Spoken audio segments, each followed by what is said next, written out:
Hello વિદ્યાર્થી મિત્રો, આજે આપણે યુનિટ 2 નો અભ્યાસ કરીશું.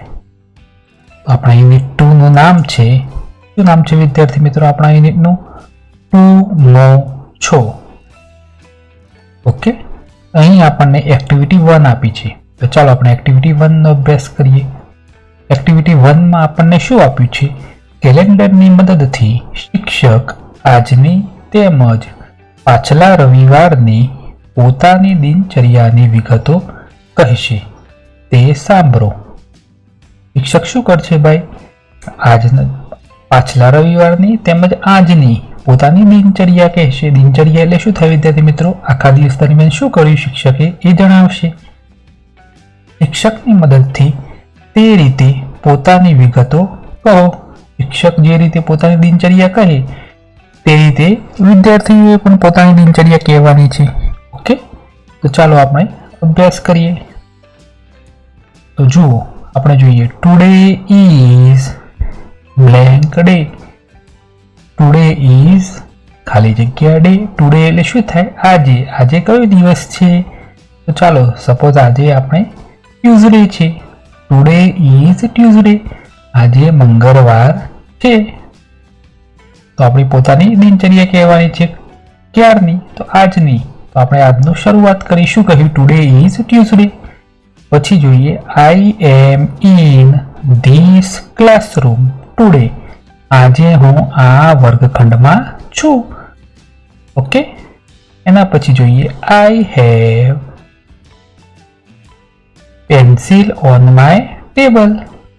મારા ટેબલ પર પેન્સિલ છે.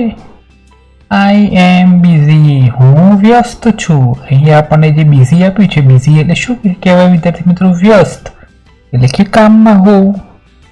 ઓકે, તો આ કઈ દિનચર્યા કીધી શિક્ષકે? પોતાની આજના દિવસની. ઓકે, હવે એને શિક્ષક ક્યારની દિનચર્યા કહેશે વિદ્યાર્થી મિત્રો? રવિવારની. કયા રવિવારની? પાછલા રવિવારની. તો ચાલો જોઈએ. It was Sunday. વોઝ ક્યારે વપરાય વિદ્યાર્થી મિત્રો? જે સમય વીતી ગયો હોય અથવા ભૂતકાળની વાત કરીએ ત્યારે આપણે વોઝ વાપરીએ છીએ. It was Sunday. એ રવિવાર હતો. ખાલી જગ્યા ડેઝ અગો એટલે કેટલા દિવસ પહેલા રવિવાર હતો ભાઈ? તો આજે મંગળવાર હોય તો કેટલા દિવસ પહેલા રવિવાર હતો? 2 દિવસ પહેલા. તો આપણે શું લખશું? 2 days અગો. ઓકે, ખબર પડી ગઈ વિદ્યાર્થી મિત્રો?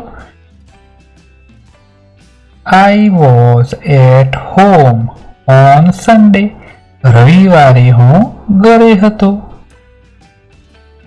I had no notebooks. મારી પાસે કોઈ નોટબુક્સ ન હતી. I went to the library. હું લાઇબ્રેરીમાં ગયો હતો.